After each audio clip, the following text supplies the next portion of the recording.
रिवेल music. बोलो बोलो शंकर भगवान की। क्या नाम है आपका? डीजे मुकेश। डीजे मुकेश दीवाना। माटोल जातानी नैहर भोला बाए बाए बाए बाए जन करम हमरा खातिर हाय हाय हाय हाय। जातानी नैहर भोला बाए बाए बाए बाए जन करम हमरा खातिर हाय हाय हाय हाय। के पीसी भंगिया बोला हमरा बिन, के पीसी भंगिया बोला हमरा बिन।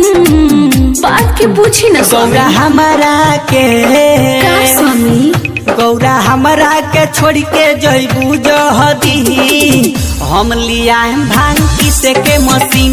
गौरा हमारा के छोड़ के जइबू जहदी हम लिया भांग पीसे के मशीन। तो जल्दी करी ना।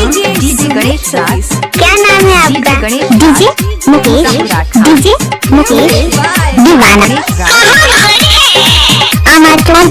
Mobile number 9021676663। सत मोरा दुखे कलाई दर्द करेला मोरा हाथ हो।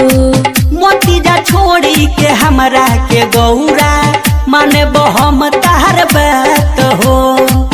डीजे मुकेश दीवाना। माटोल खाई न क्रिया की भांग न पियब आज से कोदी बंद हो।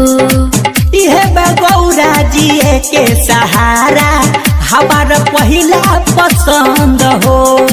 भांग बिना न रउआ आवेला नींद, भांग बिना न रउआ आवेला नींद। गौरा हमारा के छोड़ के जइबू जहदी हम लिया भांग पीसे के मशीन। गौरा हमारा के छोड़ के जइबू जहदी हम लिया भांग पीसे के मशीन। क्या नाम है आपका? डीजे मुकेश दीवाना। डीजे मुकेश दीवाना। डीजे मुकेश दीवाना। काना में बिछिया सांप के माला एक वन शौख सिंगार हो। भूत पिचास सुन गौरा ई सब चेला हमार हो। Mobile number 9021676663। जी तुअर पन राउर भगतन बालो लगौले ध्यान हो। सावन में जे जलवा चढ़ाई ओकर होई कल्याण हो। कमलेश प्रेमी बड़े भक्ति में लीन, आर्या शर्मा बड़े भक्ति में लीन। गौरा हमारा के बोली ना। गौरा हमारा के छोड़ के जइबू जहदी हम लिया क्या नाम है आपका? डीजे गौरा हमारा के छोड़ के जइबू जहदी दीवाना। हम